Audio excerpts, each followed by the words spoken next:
Бейиш нуру.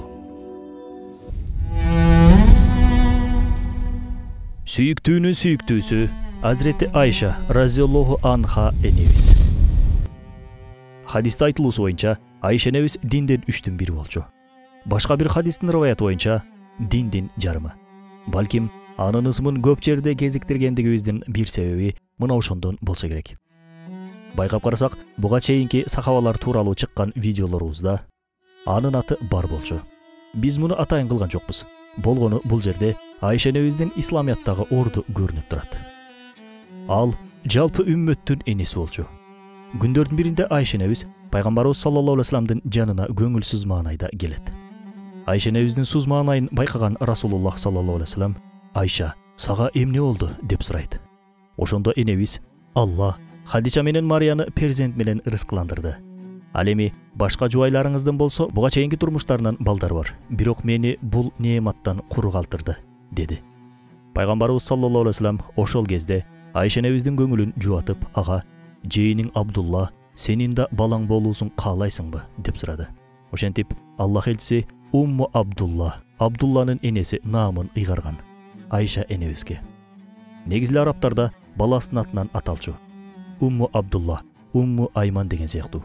Айша энебиздин баласы болбогондуктан пайгамбарыбыз саллаллаху алейхи вассалам маселени өтө кооз түрдө дал ушинтип чечти. Эми анын аты Айша эле болбостон Умму Абдуллах да болот. Бирок биз бүгүн Айша энебиздин Абдуллахтын энеси деп эмес, биздин энебиз катары эскергибиз келип турат.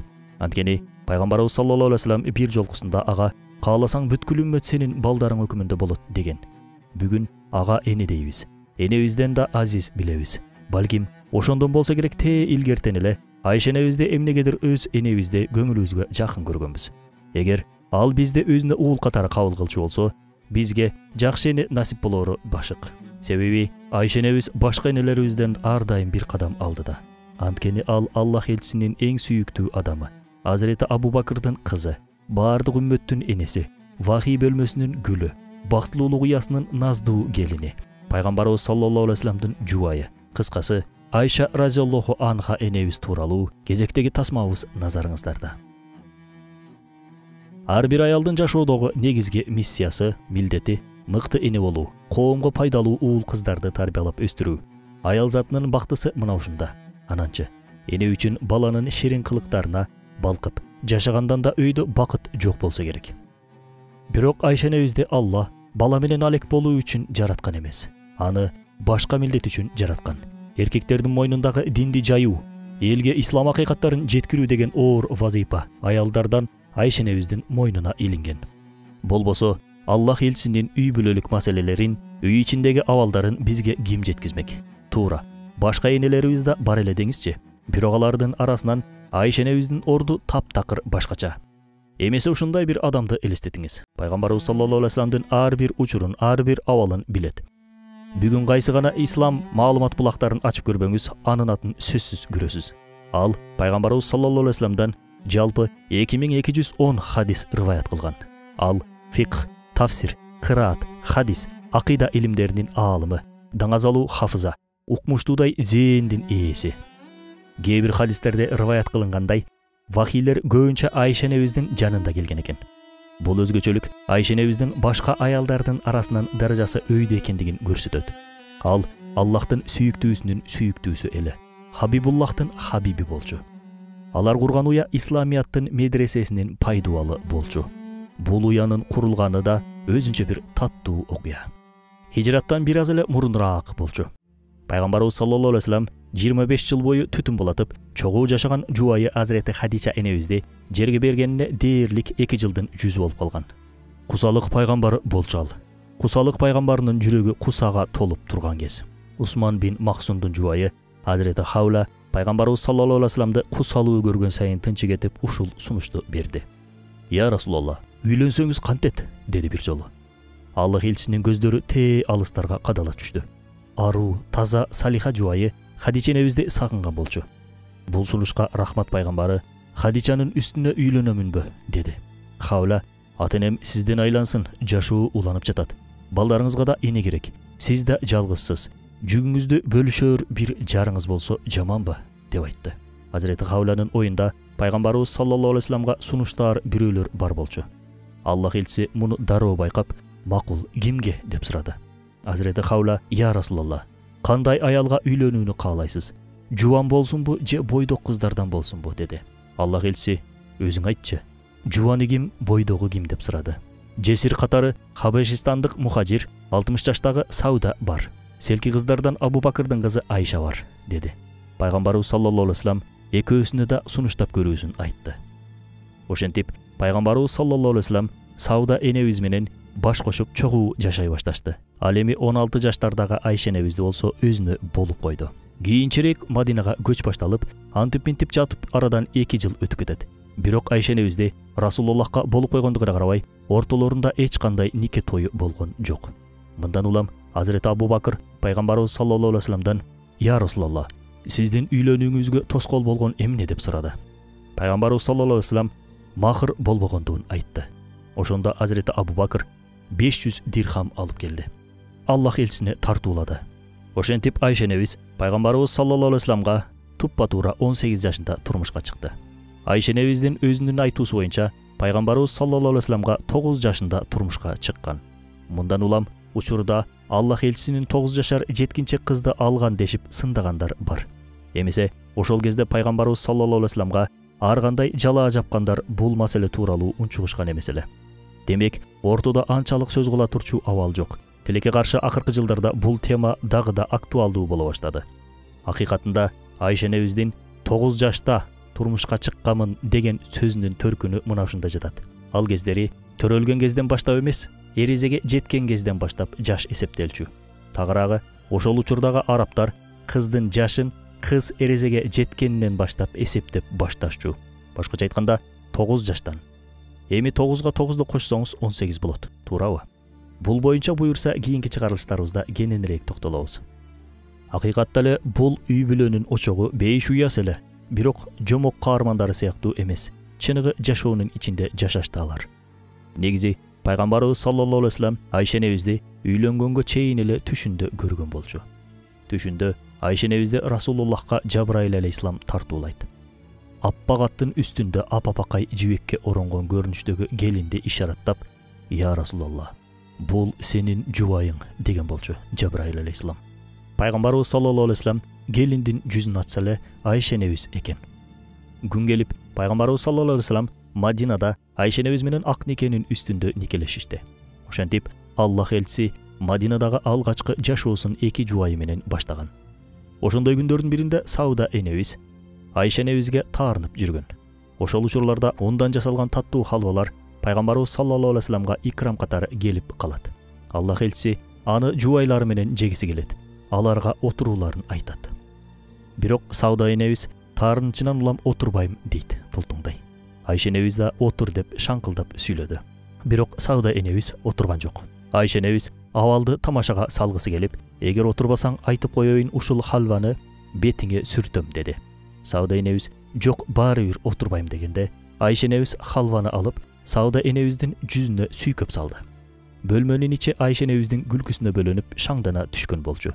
Аны көрүп пайгамбарыбыз саллаллаху алейхи вассаламдын да көздөрү жайнап, колуна бир уч халваны алды да Сауда энебизге сунду.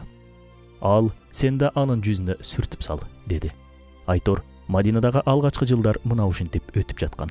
Ооба, баарысы кыялданып суктангандагыдай жашоолору бар эле алардын.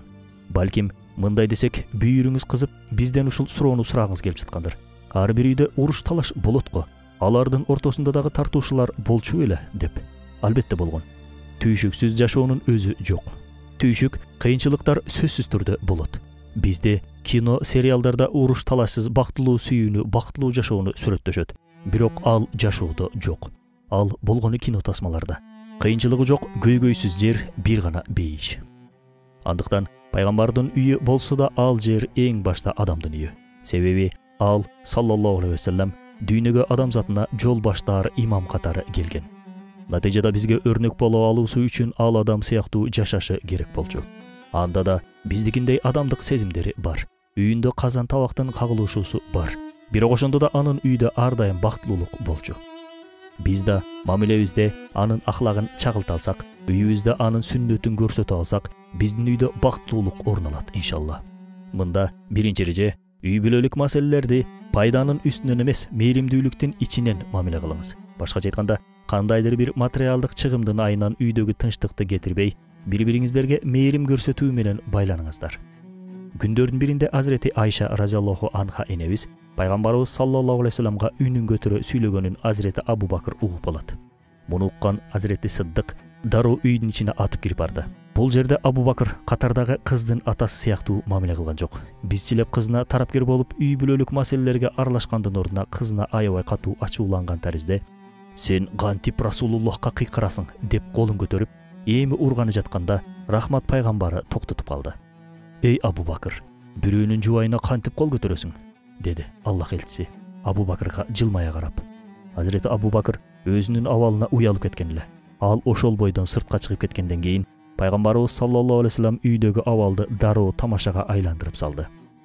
Ал Айшасына карап, «Сени ошол ачуулуу кишинин колунан куткарып калгандыгым үчүн мага рахмат айтпайсыңбы?» деген болчу. Кандай гана таттуу ирмемдер. Бул окуяларды жазып атып деле, угуп атып деле жыргай түшөсүң. Арадан бир канча убакыт өткөндөн кийин Азирети Абу Бакырдын эсине жанагы окуя келди. Кызык, кызымдын абалы оңолду экен деген ойдо бактылуулук үйүнө келсе, пайгамбарлар төрөсү Айша энебиз менен шатырашатман күлүп олтуруптур. Шаң толо үйгө кирип келген Азирети Абу Бакыр, «Бейиш силердики болсун, бир аз мурун тартышууңарга шерик кылдыңар эле. Эми кубанычыңарга да шерик кыласыңарбы?» деди, уруксат сурап уялгандай. Бир жолкусунда Азирети Умар разияллаху анху аялдар акыркы учурларда баш бербей башташты. Меккеде жүргөндө мындай болушчу эмес, Мадинага келип шаар көрүшүп кутурушту деген ойлор менен аялдарга аябай ачууланат. Барып Аллах элчисине айтайын, буларды чогултуп сабак берип койбосо болбойт деген ойдо пайгамбарыбыз саллаллаху алейхи вассаламдын үйүнө келген эле. Келсе, Аллах элчисинин үйүнөн аялдардын үнү ушундай көтөрүлө чыгып жаткан эле дейсиз. Азирети Умар ичинен «Я Расулалла, көрсө сиздин абалыңыз биздикинен да аянычтуу турбайбы?» деп үн сөзсүз кайтууга аргасыз калат. Ооба, үйлөнүү өзүнчө бир ибадат. Ар бир ибадаттын өзүнө жараша түйшүгү болоору талашсыз чындык. Орозонун да түйшүгү бар, намаздын да түйшүгү бар. Түйшүксүз ибадаттын өзү жок. Болгону маселе ошол түйшүктү бакытка айландыра турчу жылуу мээрим менен таттуу сүйүүгө ээ болуу. Алардын ортосундагы сүйүү бизге мына ушул ишти үйрөтөт. Адамдар сыноонун баары үйлөнүү менен токтойт, бактылуу өмүр сүрүп жашап калабыз деп ойлошуп жаткан болсо жаңылышат. Баш кошуу сыноолордун бүтүшү эмес, баш кошуу сыноо жана кыйынчылыктардын тең бөлүшөөр экинчи башы дегендик. Бир анекдот бар го. Бойдук жигиттерден бирине ата-энеси «Үйлөн балам, үйлөнсөң жубайың дартыңа шериктеш болот» дейт. Анда жаш жигит «Менин эч кандай дартым жок го, кайсы дартыма шериктеш болот?» деп сураганда, атасы «Үйлөнсөң дарттагы болот балам» дегендей, балким турмуштун алажиби үйлөнгөндөн кийин артылат. Үйлөнүү бул ибадат деп айттык эле го. Аталган ибадатта пайгамбарыбыз саллаллаху алейхи вассалам менен Айша разияллаху анха энебиздин ортосундагы жубайлык мамилелери бизге эң мыкты мугалим болуп бермекчи. Пайгамбарыбыз саллаллаху алейхи вассаламдын сүннөттөрүнүн бири ар барган жүрүшүндө өзү менен бирге кайсы бир энебизди кошо ээрчитип алчу экен. Бир жолкусунда Айша разияллаху анха энебиз менен согуштук жүрүшкө бара жатып, ордосуна «Силер басып тура бергиле, биз Айша экөөбүз артыңардан жетип алабыз» дейт. Ошентип, ошол жерде Айша энебиз менен сыр чечише отуруп калышты. Аскердик ордо бир аз узакташкандан кийин «Кел, Гербенге чейин чуркап барабыз. Ким биринчи барат экен байкап көрөлү» дейт. Бул сунуш жаштыктын жалынында күйүп турган Айша энебизге майдай жага түшкөн. Ошентип, экөө жүгүрүшө башташты. Бирок марага биринчи болуп Айша энебиз жетип барды. А балким Аллах элчиси атайын жеңилип берген болсо керек. Кантсе да Айша энебиз жеңгенине маашырланып, көңүлү куунак. Бул жарыштан кийин бир аз убакыт өтөт. Ал убактарда аз-маз салмак байлагандыгын айтат Айша энебиз. Экөөнүн кийинки чуркоо жарыштары мына ушул учурга туш келди. Бирок мунусунда Айша разияллаху анха энебиз жеңип чыккан жок. Андан озуп кеткен пайгамбарыбыз саллаллаху алейхи вассалам «Эй Айша, бул өткөн күнүн жообу» деди, жүзүнөн жылмаюусу төгүлө. Башкача айтканда, упайлар теңделди дегиси келген болчу. Мадиналыктар пайгамбарыбыз саллаллаху алейхи вассаламдын Айшага болгон терең махабатын билген үчүн Алланын элчисине камдап койгон белектерин пайгамбарыбыз Азирети Айшанын бөлмөсүндө болгон кезде тартуулашчу. Бул абал пайгамбарыбыз саллаллаху алейхи вассаламдын кээ бир аялдарынын нааразычылыгын туудурган. Бирок Аллах элчиси алардын бул нааразычылыктарына карата эч кандай жооп берген эмес. Ошондо алар Азирети Фатима энебизди ортого түшүүгө көндүрүшөт. Фатима энебиз атасына жубайларынын нааразычылыктарын билдиргенде, эки дүйнөнүн нуру болгон пайгамбарыбыз: "Эй Фатима, айтчы, сен менин сүйгөн адамдарымды да сүйөт белең?" деп суроо узатат. Ал: "Албетте сүйөт элем" дегенде, Аллах элчиси: "Анда Айшаны да сүй" деп айтуу менен анын ага болгон сүйүүсүнүн канчалык терең болгондугун эскертип кеткен. Бир жолу Айша энебиз пайгамбарыбыз саллаллаху алейхи вассаламдан ушинтип сурайт: "Мени сүйөсүңбү?" Бизде деле аялдар сурап калышат го. Дал ошол суроо. Айша энебиз да пайгамбарыбыз саллаллаху алейхи вассаламга баарыбызга тааныш болгон ошол суроону берет. Ошондо пайгамбарыбыз саллаллаху алейхи вассалам "Ооба" деп жооп берди. Мындай жагымдуу жооптун ичин дагы казгысы келди Айша энебиз. "Айтчы, кандай сүйөсүң?" Бул суроонун жообу адабий кооздук менен айтылган терең мааниде жооп болду. Аллах элчиси: "Чиеленип, бекем байланган жип сыяктуу" деп жооп берди. Башкача айтканда, чиеленип байланган жиптин түйүнү болот го. Аны жандыра албайсың. Же чечүү да эч мүмкүн эмес. Дал ошондой чечилбес, жандырылбас, эртең бүрсүгүн кыял сыяктуу өтүп кетпес бир сүйүү. Бул жооп Айша энебиздин көңүлүнө аябай жаккан эле. Убагы менен чиеленген жиптин абалы кандай деп сурап калчу. Анда пайгамбарыбыз саллаллаху алейхи вассалам: "Хумайрам, эч кыжаалат болбо. Дал эле алгачкы күнгү сыяктуу" деп жооп берчү. Муну ошол кезде уккандар түшүнүшчү эмес. Пайгамбарыбыз саллаллаху алейхи вассалам жубайга болгон сүйүүнүн эң бийик чокусун багындырган болчу. Андан нары көтөрүлүүнүн да, түшүп кетүүнүн да кереги жок. Аллах элчиси Айша энебизди Айиш, Хумайрам деп эркелетчү. Хумайрам Айша энебиздин ак жумалдыгын сыпаттаган бир эркелетүү болсо, Айиш чогуунун жишааны. Арабтар жакындыгын билдирүү үчүн ысымдын акыркы тамгасына ушинтип кемтип сүйлөшөт. Ошондо Айиш деген сөз Айшам деген сөзгө барабар. Бул чыгуу, бул сүйүүсүн билдирүү. Бул пайгамбардын улуу жолу. Эч кандай кыялдуу романтика эмес, акыйкаттуу жана мээримге толо махаббаттын дал өзү. Пайдубалы сүйүүдөн куралган адал чөйрөдөгү ислам уясынын эң маанилүү аралашмасы. Бизди биз кылган кичинекей мамлекетибиздин алтын эрежесин түзгөн куттуу эрежелер. Пайгамбарыбыз саллаллаху алейхи вассалам Айша энебизди теңдешсиз бир сүйүү менен сүйөт болчу. Анан жада калса жубайына болгон сүйүүсүн көрсөтүүдөн да тартынчу эмес. Алсак, бул боюнча болуп өткөн жагымдуу бир окуя бар. Хижраттын 7-жылында Затурика газабаты болуп өтөт. Пайгамбарыбыз саллаллаху алейхи вассалам ордонун башына жаңы гана мусулман болгон арабтын гении Амр бин Асты дайындаган болчу. Болбосо ордонун ичинде Азирети Абу Бакыр, Азирети Умар сыяктуу аттуу баштуу сахабалар бар болчу. Азирети Амр бин Ас пайгамбарыбыз саллаллаху алейхи вассаламдын бул мамилесине аябай сүйүнүп, "Менимче Аллах элчиси мени аябай жакшы көрсө керек" деген үмүткө жылынуу менен: "Я Расулалла, сизди баарынан да жакшы көргөн адамыңыз ким?" деп сурады. Эч жалган айтпаган пайгамбарыбыз саллаллаху алейхи вассалам Амрдын эмнеге бул суроону бергенин баамдап турду. Анан пайгамбарыбыз саллаллаху алейхи вассалам Амрга карап Айшаны деди. Обдула түшкөн Азирет Амр: "Ал сиздин жубайыңыз да, эркектерден эң көп кимди жакшы көрөсүз?" деди. Пайгамбарыбыз саллаллаху алейхи вассалам бул суроого Абиханы деп жооп берди. Башкача айтканда Айшанын атасын деди. Аллах элчиси кааласа Абу Бакырды деп деле айтса болмок. Бирок ал ушул жерге Айшаны кошкусу келип, Айшанын атасын деп айтты. Аллах элчиси бир жолу Айша энебиз менен кошо тамактанып жаткан. Тамакта бир аз эт бар болчу. Айша энебиз тамактан бир эт алды да бир бөлүгүн тиштеп үздү. Ага карап турган пайгамбарыбыз саллаллаху алейхи вассалам: "Кана, бер ошол этти" деди. Этти алып, дал эле Айша энебиз тиштеген жеринен тиштеп жеди. Артынан Айша энебиз суу ичти. Аллах элчиси кайра: "Кел, сууңду берчи" деди. Анан сууну алды дагы Айша энебиз ичкен жерден, Айша энебиздин оозунун тийген жеринен уурттап ичти. Таң калган Айша энебиз пайгамбарыбыз саллаллаху алейхи вассаламдан эмне үчүн мындай кылгандыгын сураганда: "Эриндериң тийген жерге эриндеримди тийгизип ичким келди" деп жооп берген экен. Арине, сүйүү деген ушул. Бирок бул сүйүү отурумдук, романтикалык сүйүү эмес. Түөлүктүү, чыныгы сүйүү. Аллахтын атынан сүйүү. Эсиңиздерде болсо, пайгамбарыбыз саллаллаху алейхи вассалам неберелери Азирети Хасан менен Хусейнди небереси болгон үчүн эле эмес, келечекте ислам динин жайган улуу аалымдар ушул экөөнүн урпактарынан келээрин билгендиги үчүн да жакшы көрөрүн айтканбыз. Азирети Айшаны да балким ошол үчүн өзгөчө баалап сүйгөндүр. Анткени башында айтканыбыздай, Айша энебиз үйдө бала кармаган эне болгон эмес. Үй жумуштарында анчейин сүйбөгөн, тамак жасоону да анчайын билбеген аял болгон экен. Аллах Таалам ага мындай жөндөмдөрдү атайын берген эмес эле.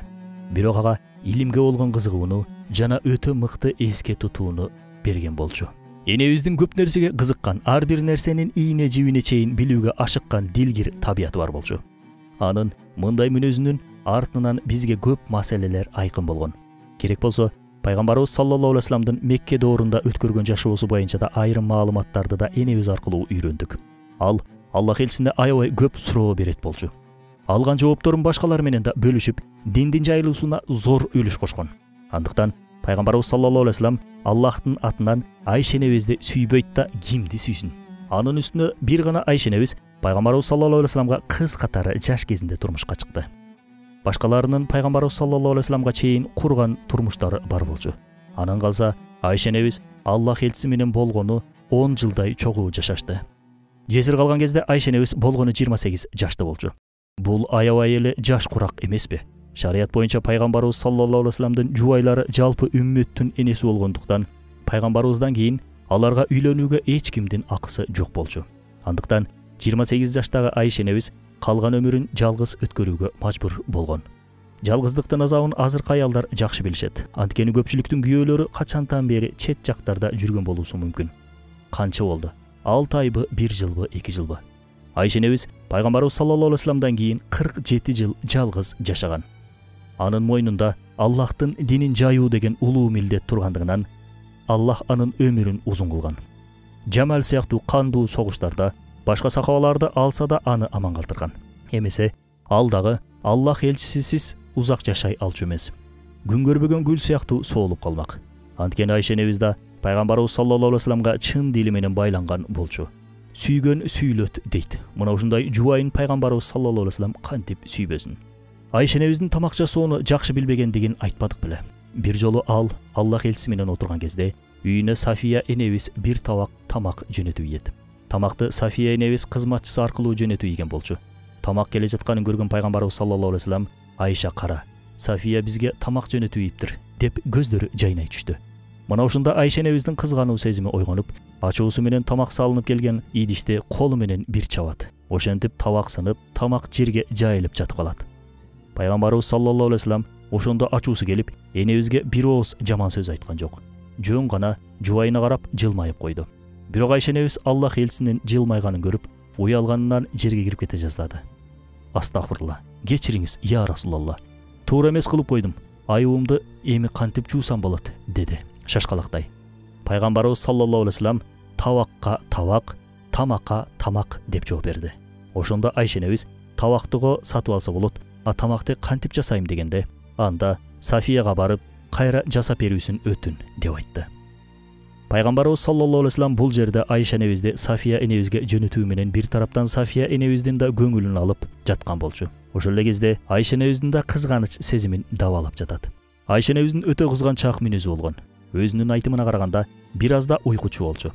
Бир жолкусунда пайгамбарыбыз саллаллаху алейхи вассалам Айшасынын жанына келгенде, аны уктатып коюп, чыкчудай эле ары оонап, бери оонап уктабай коет. Айша энебиз эмнегедир шекшип, уктагандай түр көрсөтмөкчү болуп жаткан эле. Ошондо Аллах элчиси Айшасын ойготуп албоо үчүн акырын бут кийимин алып сыртка чыгып кетет. Мени уктатып коюп башка аялдарына кеттиби деген ой менен Айша энебиз шаша-буша кийинип пайгамбарыбыз саллаллаху алейхи вассаламдын изине түштү. Караса Аллах элчиси Ухуд шейиттеринин көрүстөнү жака басып, ал жакта көпкө чейин ыйлап дуа кылды. Туура, Аллахтын расулу ар дайым адилеттүүлүккө баш ийет. Бир жубайынын акысын экинчи жубайына жетирчү эмес. Ар бирине адилеттүү мамиле кылчу. Андыктан Айша энебиз туура эмес ойлогондугу үчүн ошол жерде оңтойсуз боло түштү. О Аллахтын элчиси, ата-энем сага курман болсун. Сен эмнелерди ойлоп жүрөсүң, а мен болсо эмнелерди ойлоп жүрөм, деди ичинен. Аңгыча пайгамбарыбыз саллаллаху алейхи вассалам үйгө кайтуу үчүн турганда Айша энебиз алдастап шаша түштү. Азирети Айша Расулуллахтан мурун үйгө жетип баруу үчүн чуркап жөнөдү. Ал өзүнүн ушундай оңтойсуз абалын сүйүктүүсүнө көрсөткүсү келген эмес эле.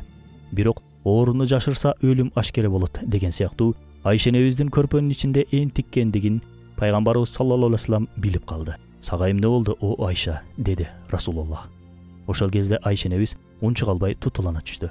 Ошондо Расулуллах өзүң айтасыңбы же Жабраилден сурайымбы дегенде алдастай түшкөн Айша энебиз барын төкпөй чачпай айтып берди. Пайгамбарыбыз саллаллаху алейхи вассаламдын Азирети Айша разияллаху анхунун кылган кылыгына ачуусу келген жок. Жөн гана чынчыл жана адилеттүү болууну эскертип өттү. Арине, аялдар кабыргадан жасалган эмеспи? Аны Аллах элчиси баарынан жакшы билет. Кабырга ийри болгондугу сыяктуу эле аял заты да ийри келет. Көбүнчөсү ийри ойлонот дегендей. Ошол себептен да аялдын табияты жана мүнөзү менен күрөшүүнүн кереги жок. Анын бул жааттагы кемчиликтерине көз жумуу абзел. Демек, пайгамбарыбыз саллаллаху алейхи вассалам деле көз жумган болсо, бул да сүннөт болуп эсептелет. Эмесе, сүннөт десе эле тамактын астын тазалоону, нандын көкүмүн терип жешти, базарлашып соодалашууну эсибизге келтиребиз. Айша энебиздин айтымына караганда, пайгамбарыбыз саллаллаху алейхи вассалам аялдарына эч качан жаман айтып, аларды сөккөн эмес. Кана, эркектер эркекче эрктүүлүктү көрсөтүп, ушул сүннөттү тирилте алабызбы? Аракет кылалы, үмүтсүздүк бизге жарашпайт. Аллах элчиси бүтүндөй түнүн ибадат менен ыйлап өткөрчү. Керек болсо ушундай көп ибадат кылчу, ибадаттан улам буттары шишип кетчү экен. Азирети Айша энебиз саждада ыйлаганын көргөндө, "Я Расулаллах, Аллах сени кечиргендигине жана күнөөсүз болгондугуңа анан калса, бейишке кирээриңе карабай неге мынчалык өзүңдү кыйнайсың?" Айша энебиздин бул суроосуна Аллах элчиси ушинтип жооп берет. "Афала акуну абдан шакура." Аллахка көп шүгүр кылган кул болсом жаманбы? Дагы бир жолкусунда, "О Айшам, мага уруксат берсең, бүгүнкү түнүмдү жараткан эгеме ибадат кылып өткөрөм", деди.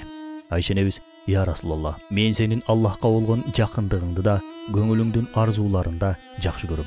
Албетте уруксат берем", деп сүйүүсү менен макул болгон. Ошол күнү пайгамбарыбыз саллаллаху алейхи вассалам түнү менен ибадат кылып чыкты. Үммөтүнүн кечирилүүсүн сурап, дуа кыла жалбарды. Ый аралаш дуалар, саждада төгүлгөн көз жаштар айтор, Аллах элчисинин шолуктоп ыйлоосунан жай намазы суу болбой койгон жок.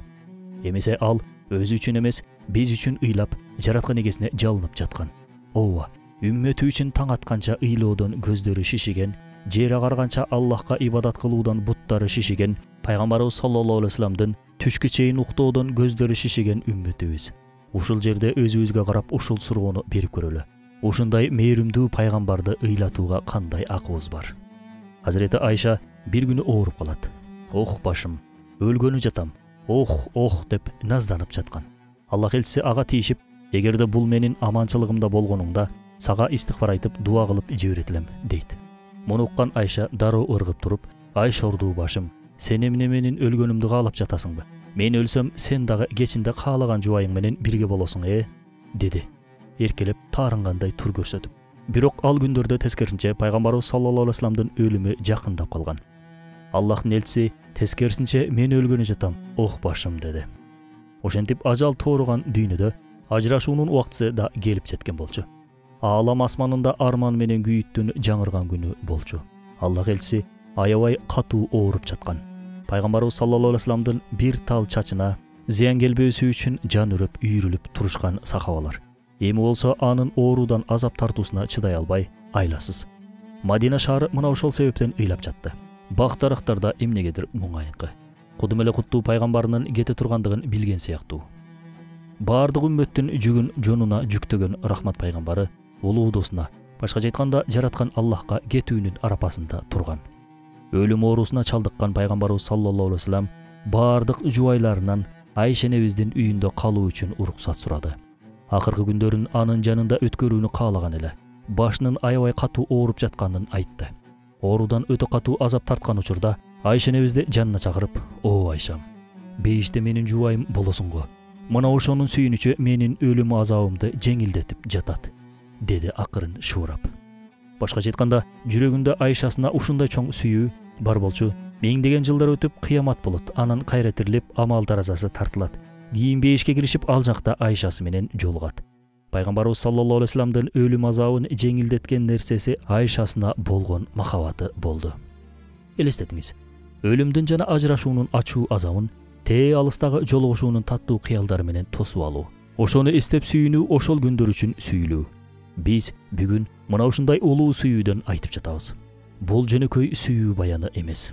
Ошентип, пайгамбарыбыз саллаллаху алейхи вассалам о дүйнөгө Айша энебиздин колдорунда жатып сапар алды.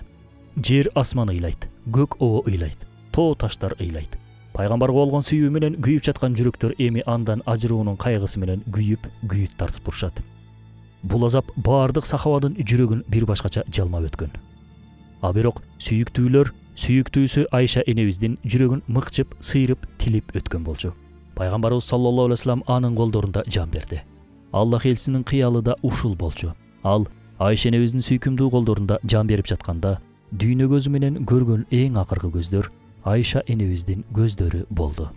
Туура, сүйгөн сүйүлөт. Бул ашыктык, ушул кезигүү арзусу, ушул жолугуу кусасы албетте бир тараптуу эмес. Күндөрдүн биринде Айша энебиз аялдар тайпасына Азирети Юсуфтун окуясын айтып берип жатып, жашылдана жайнаган көздөр менен карап, аттиң. Ошол аялдар менин мырзамдын сулуулугун көрүшкөндө, колдорун эмес, жүрөктөрүн кескилеп, жүрөктөрүнө бычактарды матырып алышмак, деди. Ооба, сүйгөн сүйүлөт. Азирети Айша өлүм төшөгүндө жатканда туугандарына ушундай керезин айтты. Мен өлгөндөн кийин мага кепиндин ордуна Йеменден келген ушул кооз кийимимди кийгизгиле. Менин эң жарашыктуу жана эң кооз көйнөгүм ошол. Андан кийин сөөгүмдү бакый көрүстөнүнө алып баргыла. Бирок шам намазынан кийин алып барганыңар дурус болот. Табутумду кабырга көтөрүп бара жатканыңарда табутумдун айланасына шамшырлар күйгүзүлө, алоолонуп отторду жаккыла. Айша энебиздин бул акыркы осуятын эч ким түшүнгөн жок. Ошол себептен, "Эй Айша, мунун себеби эмнеде?" дешти таңыркай. Ошондо Айша энебиз: "Силер эмне унуттуңарбы? Келинди күйөө баланын үйүнө көчүрүп бара жатканда шамшырларды жагуу Мадинанын каада салты. Өлгөн күнүм менин үлпөт тоюм. Кыз узатууда келиндер күйөө баланын үйүнө кантип келишкен болсо, мени да ошентип узаткыла. Азыр мен сүйүктүүмдүн жанына баратам", деди, көзүнөн жашы агып. Бул өлүм азабынан келген жаш беле же сүйүктүүсүнө жолугуунун сүйүнчүнөн келген жаш беле белгисиз. Бирок Айша энебиздин денеси оорлошуп, азап тартып жатса да, жүрөгү кусалыктан кутулуунун кубанычын тартып жаткан. Ооба, сүйгөн сүйүлөт. Ушундай сүйдү жана ушундай сүйүлдү. Аллах элчисинин кусалуу жүрөгүнө Айшасы теңдешсиз бир кубаныч тартуулап турчу. Пайгамбарыбыз саллаллаху алейхи вассалам дүйнөдөгү бейишти анын жүрөгүнөн тапкан болчу. Кээде ал Айшасына: "Сүйлөчү, эй Айша, сени угуп эс алайын", деп азаптуу дүйнөнүн түйшүктөрүнө Айшасынын сөздөрү менен даба тапчу экен. Мына эй мусулман баласы, кара жакшылап. Бейиш шөкөттүү кафе чайканаларда эмес. Бейиш комар оюндарда жана футбол талаасында эмес. Бейиш сенин үйүңдө. Сен бакытты арам жерлерде, үйүңдүн сыртында издесең, бактылуулукту таба албайсың. Тескерисинче, талкаланган уяңдын астында эзилген бойдон каласың. Акыретте да азапта болосуң. Устаз Бадиюзаман адал чөйрөдөгү ыракат жетиштүү деп айткан эмес беле? Андыктан Аллахтын адал чөйрөдө белгилеп берген рахаттары менен жетинип канаат кыл. Адал чөйрөдөгү рахаттар бизге жетиштүү, арамга кирүүгө зарылчылык жок. Силердин үйүңөрдөгү күнөөсүз байоо балдарыңар менен сүйлөшүп отуруу, жүздөгөн кино сериалдарды көрүүдөн дагы таттуу, дагы да ширин. Сенин никеңдеги аял эң таза абалында, жап-жаш болуп сага келген. Бир канча бала төрөп берген. Жокчулугуңда дагы жаныңда болуп, түрдүү азаптарды сени менен кошо тарткан. Ар кандай терс мүнөздөрүңө чыдаган. Ошого карабай, чөнтөгүң бир аз акча көрүп, мүмкүнчүлүгүң бир аз ашса, же болбосо шайтан сени бир арамдын артынан арбап, сени тозокко тартуу үчүн чакырса, сен дагы гүлдөй болгон өмүр жолдошуңду таштап, ошол чукурга түшсөң, андан кийинки өкүнүчтөрүңдө сага ким дарман болот? Андай экен, дүйнөдө да акыретте да сага өмүрлүк жубай боло турчу зайыбыңдын кадырын бил. Пайгамбарыбыз саллаллаху алейхи вассалам менен Айша энебиз сыңдуу, бейиште түйүндөлгөн жүрөк менен байланага. Тагыраагы, жубайыңды Аллахтын аманаты катары, Аллахтын атынан сүй. Сен жүргөн жол шайтандын азгырма жолу эмес, Аллахтын сүйүктүүсүнүн жолу болсун.